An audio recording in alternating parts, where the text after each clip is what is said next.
რა საინტერესო იქნება. გადახპურებდა მთელ ქალაქს. წარმოგიდგენია შოთა.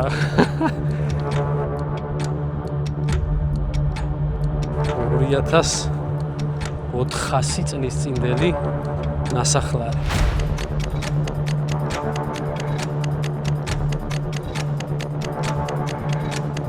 აი სავარაუდოდ აქ იდგა სადღაც.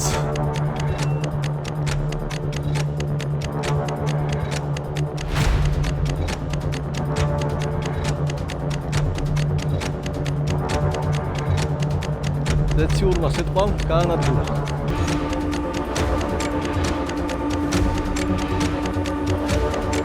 დაიჭირა.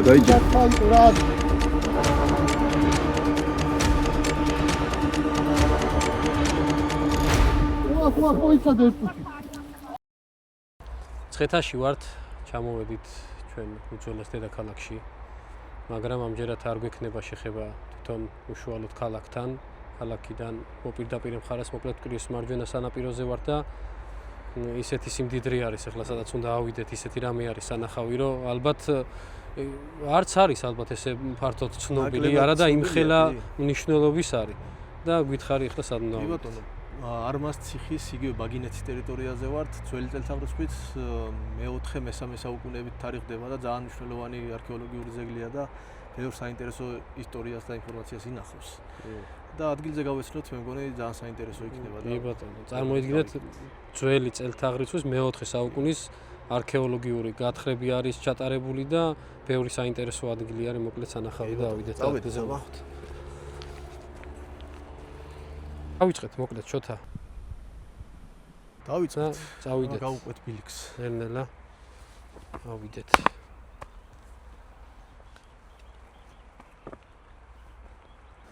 ესე იგი, ცხეთიდან დაახლოებით 5 წუთში მანქანით მოდიხარ, გადმოსახვევია ნიშნულიც არის.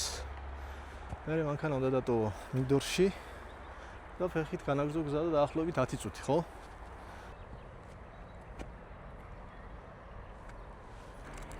რა მაგარ ადგილას არის? ხედავ? ხო, დავინახე. აბა რა არის?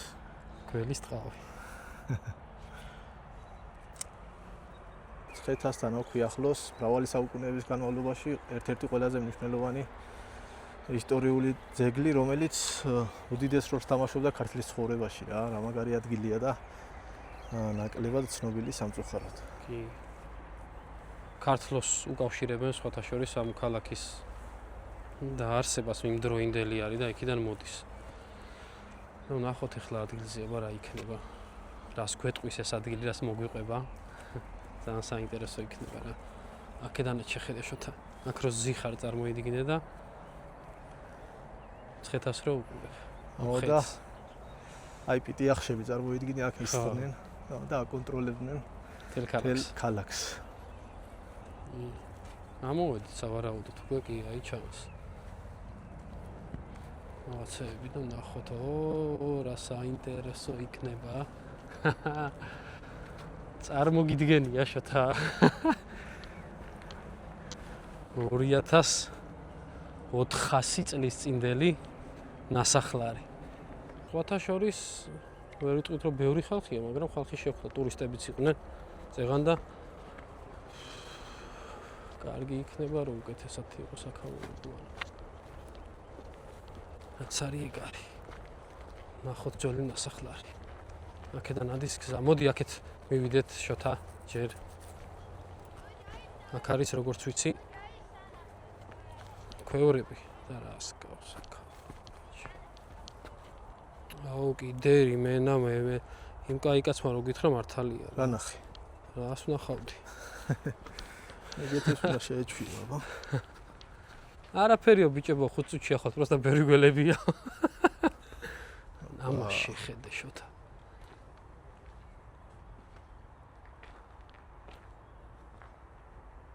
ქვევრები. როდინდელია. და სხვათა შორის აქედან ნიმუშები აიღეს და საფერავის ღვინო არისო ჩასხმული ამ ქვევრებში. ეს ყველაფერი ხდებოდა როდის? 2400 წლის წინ. სხვათა შორის როგორც ამბობენ, აქ არის 3 ეტაპის არქეოლოგიური ძეგლები, ანუ პირველი ეტაპის ყველაზე ძველია მე-4-მე-3 საუკუნის, მერეა ძველი წელთაღრიცხვის კი. მერეა მე-3 საუკუნიდან პირველ საუკუნემდე და მერე უკვე პირველი საუკუნიდან მერვე საუკუნემდე სანამ გაანადგურებდნენ არმას ციხეს. ძალიან საინტერესო კი არის როდინდელი არის წარმოიდგინე და როგორაა შენახული. ამას რო ყურადღება გქონდეს, ბევრად უკეთეს მდგომარეობაში იქნებოდა ალბათ. აქაც ნახე თაღოვანი შესასვლელი.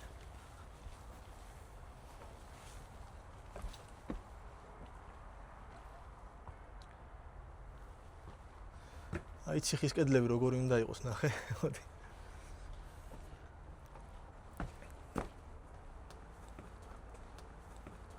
ერთ დროს აქ ხალხი ცხოვრობა ერთ დროს კი არა 2300-2400 წლის წინ დაახლოებით. ძირითადად ციხის ფუნქცია ჰქონდა, მაგრამ არ იყო უბრალოდ ციხე, სამეფო რეზიდენციას წარმოადგენდა და პლუს რა თქმა უნდა თავდაცვის ნაგებობა იყო როგორც ყოველთვის იმ პერიოდში. ხო და ასე აი კამერაში ნაკლებად აღქმადია მასშტაბურობა, მაგრამ ძალიან ხელაკვებია. რომ ხელა კედელია მართლა შოთა ამას შეხედა. და ამ ყველაფრის ბუნებრივად დანგრევა ხო გამორიცხული იყო. რა თქმა უნდა. ხო და მერვე საუკუნემდე, მე-7-მე საუკუნემდე სანამ მურვანყრუ არ შემოვიდა და არ უაოხრა აქაურობა, მანამდე მყარად იდგა და კიდევ დიდხანს იდგებოდა ალბათ, ხო? მაგრამ ტრის ჯინაზე ისევ არის კედლები შემორჩენილი და ხალხი მაინც მოდის ამის სანახავად. ირაკლი აი სავარაუდოდ აქ იდგა სადღაც არმაზის კერპი და გადახპურებდა მთელ ქალაქს. და როგორ არის შემონახული მაინც და ნახე? საინტერესოა ამას რა ფუნქცია ჰქონდა. შეიძლება სადმე აქ იყო. შუბით და მუზარადით, ოქროს მუზარადით და მერე ზეციურმა სიტყვამ გაანადგურა. დრონი აქაც უნდა ვაფრინოთ ყველა ვარიანტში, ხო შოთა? კი. ცხეთასაც გადავიღებთ. და თქმა უნდა, ბაგინეთის ტერიტორიასაც.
მე მგონი აქ შოთა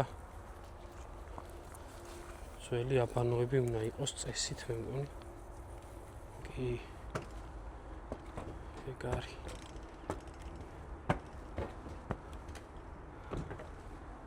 ყველაფერი ჰქონდათ, რაც საჭირო იყო. დაჟე წყლის გათბობის სისტემაც კი ჰქონდათ მოწყობილი. ხო. ერთი დიდი საერთო აუზი ყოფილა აბანოები თავისთავად. კიბეები ჩასასვლელი შეხედე. ხო და ისა. ნახე, იქ შეხედე. შემომავალი წყლის სისტემები ჰქონდათ გაკეთებული, დაქცეული. აქ ნახე, აქ გამსვლელი არის წყლის. კიბეები ჩასასვლელი და რამოდენიმე არის რა 3.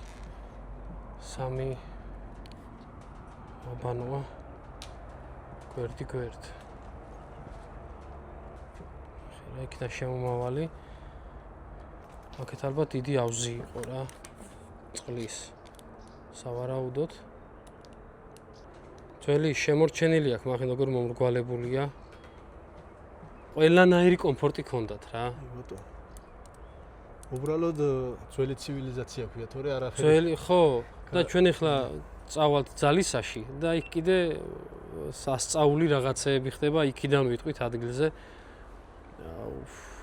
და როდის ეს ყველაფერი ეგა ყველაზე გასაკვირი რა ეხლა 1000 ტექნოლოგია არის და ბევრი რამე შეგიძლია ადამიან ბევრი კი არა ალბათ ყველაფერი ის გაკეთება შეიძლება ყველაფერს აკეთებს ადამიანი და მაშინ არანაირი ტექნიკა რო არ არსებობდა მაინც ყველაფერი იმ დონეზე ჰქონდათ მოწყობილი რაც ადამიანს სჭირდებოდა რა თაყვანისმცემლობის ეპოქა და პარალელურად ასეთი რაღაცები ხდება რა აი შოთა მეგონი მორჩით აქ ხო კი ბატონო აქ მორჩით და არანაკლებ მნიშვნელოვანი და საინტერესო არქეოლოგიური და ისტორიული ძეგლი უნდა ვნახოთ ძალისა ხო კი წავიდეთ გადავინახოთ მოვინახოთ იქით მოვედით შოთა მოვედით ესე იგი ახლა ვართ ძალისას. უხრანის ველზე ნასახლარზე კი ბატონო დაახლოებით 20-25 წუთი გვინდა ცხეთიდან აქ მოსასვლელად და ესეც ანტიკური ხანის ერთ-ერთი განსაკუთრებული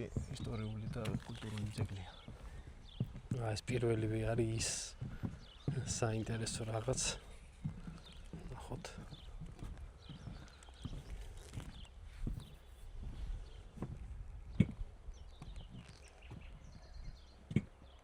ძალიან მაგარია, ძალიან საინტერესოა და მეორე საუკუნისა აქ დიდი ქალაქი იყო, მოკლედ. კი. 70 ჰექტარზე ძველ ბერძნულ ცნობებში არის ნასახლარები ძალისა. და 70 ჰექტარზე იყო გადაჭიმული ეს ქალაქი რა. ერთ-ერთი ყველაზე დიდი ქალაქი იყო მოკლედ და შემორჩენილი არის ძველი ნასახლარები და ახლა დავათვალიერებთ. აქ იყო ქვემოდან თბებოდა ცეცხლით და წარმოიდგინე იატაკი ცხელდებოდა და კედლებში ამოდიოდა კიდე რა. როდის მეორე საუკუნეში. და ჩვენ ჯერ კიდე ვერა ვართ იმ დონეზე. ეხლა ვიწყებთ. აх, რა მაგარია. იქ ხო ეგნახეთ. იატაკის გათბობა. თავის კედლების გათბობით და ამბებით და აი ეს არის აუზი. შეხედე რა.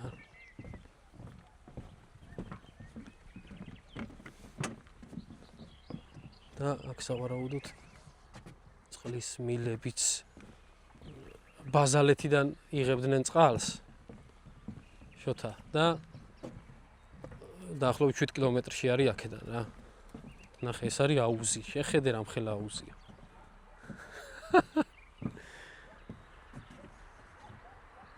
მეორე საუკუნეში ხდებოდა ეგ ყველაფერი. შეხედე რა. ნახე კიბეები არის ჩასასვლელი. აუზში, აი აქეთ არ გადავალ მაინც. შეხედე. და რამხელა აუზია. მინიმუმ 20 მეტრი ხო მაინც იქნება დაახლოებით რა. მეტი. ვიდეოში რამდენად ხო აღიქმება არ ვიცი. ქალაქი დუღდა აქ ერთ დროს. ძალისა. და ესეც აბანოები არის, ნახე? შოთა? აქაც როგორც იქ ვნახეთ, დაახლოებით იგივე კი. სტილის აბანოები არის. ცალკეული აბანოები და აქ უკვე საერთო აუზი. საერთო აუზი იყო აქეთ ხო რა. საოცრება არის მართლა. და იღებდნენ იქიდან წყალს, ბაზალეთიდან, წარმოიდგინე შოთა და თავიდან ჰქონდათ ტყვის მილებით. და იმ დროს მიხვდნენ რომ ტყვია იყო მავნებელი ადამიანისთვის და შემდეგ გააკეთეს თიხის მილები რა. და ის ტყვის მილებიც, თიხის მილებიც ამოღებულია და მუზეუმში ინახება. რა ვისაც ხო, აი ეს ასწაულია, რას ეხები, უბრალოდ წარმოიდგინე რა.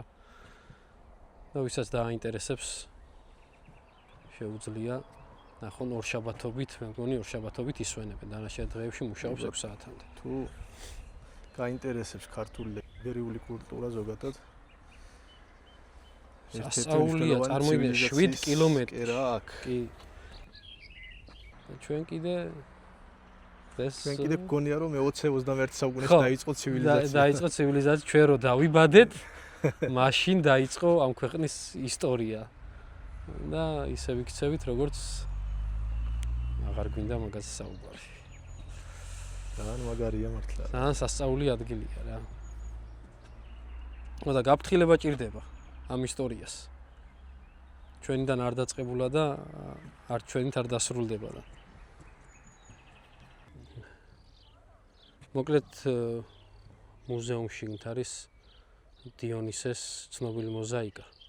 80 კვადრატული არის მოზაიკის ზომა წარმოიდგინე და ერთ-ერთი ყველაზე კარგად შემონახული და დიდი მოზაიკა არის რა. დიონისი არის გამოსახული ამ მოზაიკაზე. ბოდიში უნდა მოუხადოთ მაყურებელს, რომ ყველა კადრს ვერ ვაჩვენებთ, მით უმეტეს მუზეუმის შიგნით არსებული კადრებს, იმიტომ რომ შეთანხმება იყო თურმე როგორც ჩანს წინასწარ საჭირო და კი, მოგვიწია ტელეფონით რაღაცების გადაღება და ისიც არასრულად, იმიტომ რომ კამერით გადაღების ნებართვა არ ქონდა წინასწარ აღებული. მოკლედ ძალიან საინტერესო ადგილია და კი, ძალიან საინტერესოა მართლა. თუ მოვა ხალხი და ნახავს არაფერს არ დაკარგავს მოკლედ. პირიქით ეზიარება მეორე საუბარი. და ეს არქეოლოგიური გათხრები თურმე 90-იანებში დასრულდა და შეწყდა უფრო სწორად და ძალიან დიდი ნაწილია შესასწავლი და არქეოლოგიური გამოკვლევებია ჩასატარებელი და იმედია სულ მალე ბევრად უფრო დიდი ინფორმაციას მივიღებთ ამ ტერიტორიის შესახებ. ძალიან მაგარია მართლა. კიდევ ერთხელ არ დაგვავიწყდეს. დღეს რომ აქ ვართ შინარტის დამსახურება და მადლობა გადავუხადოთ და თხოვოთ ჩვენ მაყურებელს რომ გამოიწერონ ჩვენი არხიც, შინარტიც. იმდენად საინტერესოა ახლა ეს ჩემთვის პირადად. წარმოიდგინე მეორე, მესამე, მეოთხე საუკუნის ცხოვრებას ეხები რა. ესე იგი შინარტი გვამოგზაურებს ისტორიაში. გვიგულ შემატკივრად აუცილებლად დავჭირდება თქვენი გვერდში. აქ სავარაუდოდ იყო დარბაზები, შოთა. და აი სვეტის ძირებია სავარაუდოდ ესენი რა. აი აქ შეხედე. როდინდელია და ამას რო ესე ახლოს ნახულობ, სხვა შეგრძნებაა რა. რომ აი აქ წერია რომ ბაზალეთის ქედზე არსებული წყაროები და ხორციელდება წყლის მომარაგება, ხორციელდებოდა. და 5 რიგად მოდიოდა წყალი, რაც მეტად იზრდებოდა მოსახლეობა, მერე და მერე კიდე ამატებდნენ ამ წყლის მილებს რა. და აი აქ არის როგორ იყო, როგორ შემოდიოდა წყალი რა, ყველაფერი ინფორმაცია აქვს.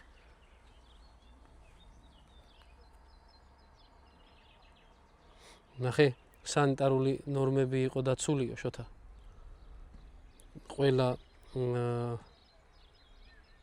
ყველა აუზს და საცურაო აუზს ქონდა, აბანოს ქონდა საკანალიზაციო სისტემა საკუთარი რა.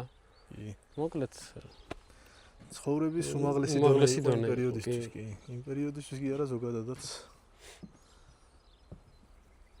ძალიან საინტერესო და მაგარია რა. და მოდიოდა ბაზალეთიდან ეგ წყალი რა. და ჩვენ ახლა იქაც ავალთ ბაზალეთზეც. და ბაზალეთზე დამატებითი აქტივობები გველოდება. კი ბატონო. არა ისტორიული, მაგრამ საინტერესო. კი ბატონო, წავიდეთ. ცხოვრებისეული სიმშვიდე სიწყნარე. აუ რა კაია. დიდი მადლობა აქაურობას მოკლედ.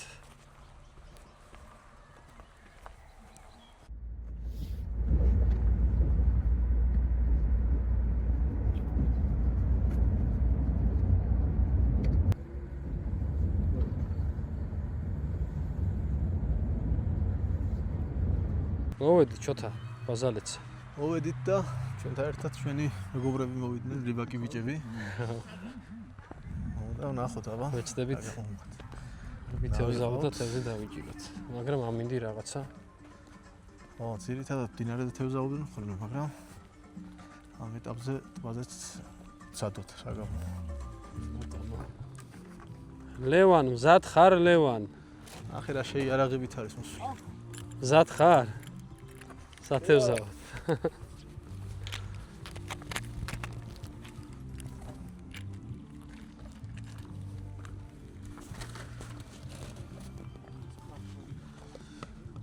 აგე მიშვა მდინარის რიბაკი ლევანი ტბის. გავარკვიოთ ხო? ვიჭები.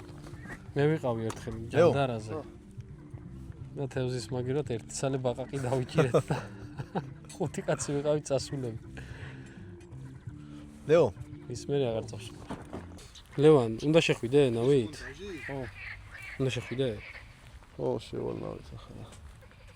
შეიყოლებ ერთ-ერთ ჩვენთაგანს. მე პრობლემა არ მაქვს.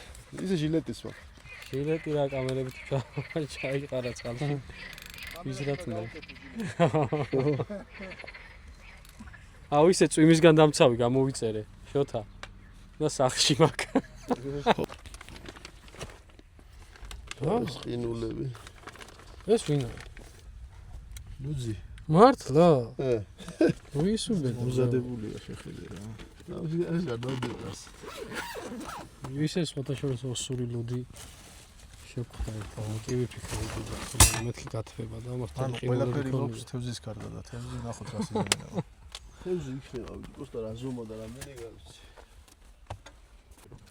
დაჯექი. დავჯდე შიგნით? აი ლევან. ჩავყაროთ ერთი პატარა ზედმეტი მოძრაობა და არა არის ფეხს ვდგები ამას. მე მაგითო ვიცახე ზუსტად ფეხს რო ვდგები. ფეხს ვდგები ლევან და ცეკვავს ზედ. მაგაზე გათვლი. ამით დინარეს შევდივართ ხოლმე და თმა გაცილებით მარტივი.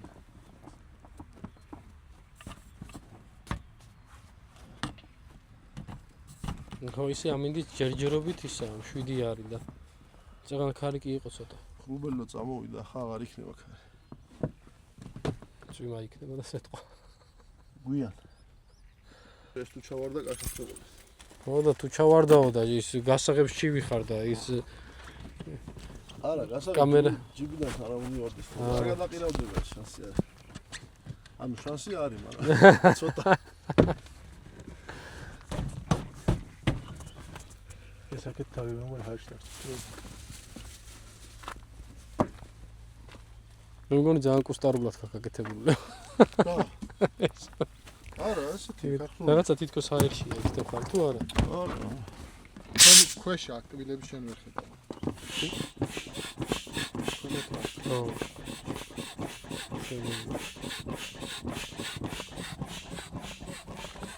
ნაკვნახოთ ახლა რა ხდება. რა პროცესი მიდის? ამას კარაბინს უკეთებ. შენ აპირდან მეითევზაო. კი. იმედია რაღაცას დავიჭერ და არჩენ არ გაქვს ტბაზე გამოცდილება თევზაო. არა, სპინინგით ბაზალეთის ტბაზე არასდროს მითევზავი არასოდეს. ახლა ნახოთ რა გამოვა. ნახოთ. ჩვენ ჭიას გავახარებთ და თევზს ლევანი მოვიტანს ტბის შუა გულიდან და ჩვენა გავერთობით. ოქროს აკვანს მაინც იპოვოს. ხო. კი ბატონო.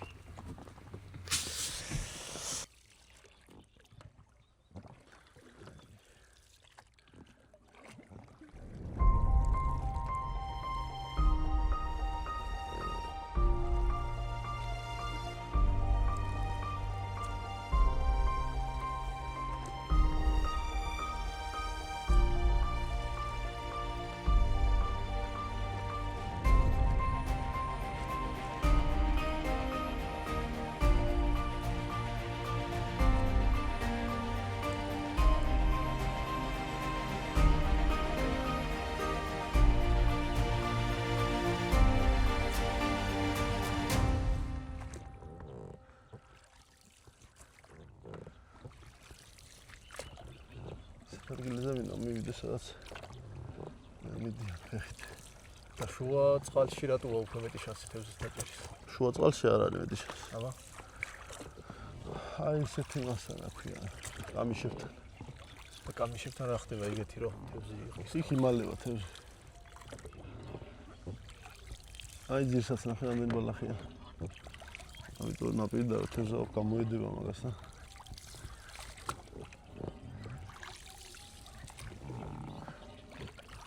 ასეთი ამინია მე თევზებისთვის სანატრელი. რატო? აი შეხედე ზედაპირს როგორ სარკესავით არის. მარტივად ხედა ჩარტყმას და პლუს არც ხედა. და ეს მე თვითონ რაღაც აპლიკაცია ხო გაქვთ? კი. საათობრივი აქტივობის. კი, წნევასაც. ეგენ ტბაშიც მუშაობს თუ წყალზე, მდინარეზე ძირითადად. უფრო ტბისა. წნევას აკონტროლებს და წყლის ტემპერატურა უნდა ნახო და ასე შემდეგ. თვალის ფაზები. და ყველაზე კარგად სად იჭერ ხოლმე მაინც? მე? ყვარი. დიდი თევზები მანდარი. ჭანარი. საჭანარი არ არის ხრამული. ძალიან ბრაკონიერობა მიდის და ბრაკონიერობა ყველა მდინარეზე მიდის. მე ბრაკონიერებს უფრო მეც ვიჭერდი თხოლმე ვიდრე თევზს, მაგრამ ახლა შედარებით შიმციგენ, მაგრამ ეს არის პრობლემა.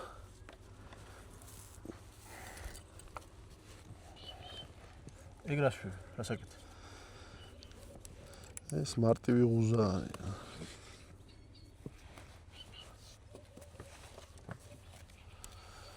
შეიძლება გაძვრეს და ქვა დარჩება, მაგრამ ტბაზე გაგვაჩერებს რა.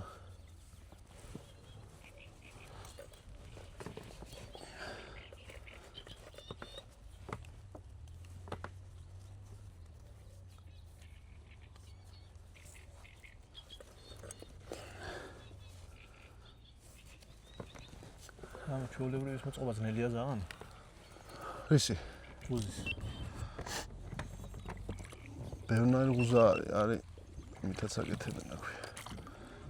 წყალგამომტარი ნაჭრითაც. ტბაზე უფრო. წყლის დინება გიკავებს. ჩვეულებრივი ღუზა იშვიათად არის რა ჩვენთან ხელმისაწვდომი. იწერენ ხოლმე, მაგრამ მე ხომ მდინარებს დავდივარ და ამიტომ იქ ძალიან მძიმე გინდა და აგიტო თომარაში ვყრით ხოლმე. ქვებს და ისევ ჩერდებით.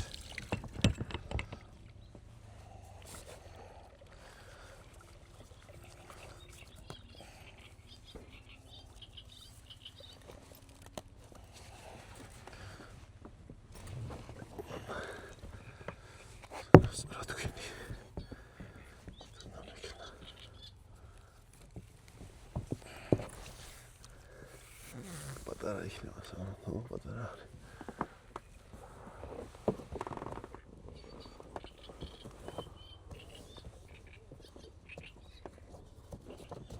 დაკვებია რომ მოიზიდო თევზი. მეორე სა გაგებნა ფეხებზე რა. სად? აქეთ. რა ვშ. მეორე არომატი ჯობია, მაგრამ აღარ ხონდათ. ეგ ერთმანეთში უნდა გადაურიო ახლა თუ რაში? გადაურიო და ესეთ ამე ჭურჭელია ხო საჭირო, მაგრამ ხა ცოტა ნაუცბათება წამო.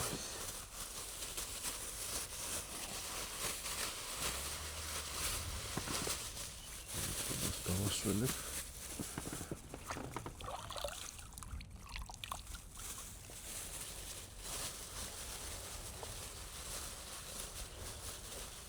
სად მარწყვის არომატი და სად ჭიაყელამა?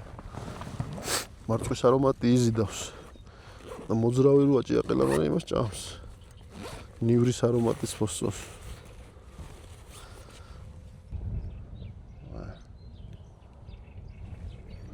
ცხას მაიმუნო შეიძლება ზემოთ ამოიტანოს პირიქით. ზემოთ რატომ უნდა მოიტანოს? საჭმელს კიდევს პირს და ამ სუბუქებს და დიდევა ამოდის. არ გვასწი სამინდი რა. მინდი უცებ თორე დაგვისველდება კამერა. დაიწყოთ. გადააფერდე. წავედი, უნდა გავთიშო თორე შარია. კამერას გავაფუჭებთ. და მივალა ბიზნა. დავასწროთ. ძალიან გაგვიწვიმდა სამწუხაროდ და